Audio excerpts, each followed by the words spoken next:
The first one is mind management.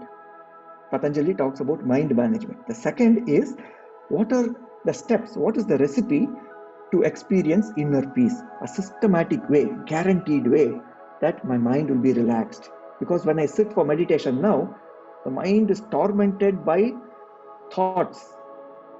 There is a turbulent flow of thoughts in the mind: anxiety, fear, regret, hurt, etc.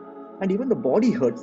When we sit for meditation, 2 minutes into the meditation, we become keenly aware of the lower back discomfort, or oh, my knee hurts, oh, I have itching sensation on my forehead, like that.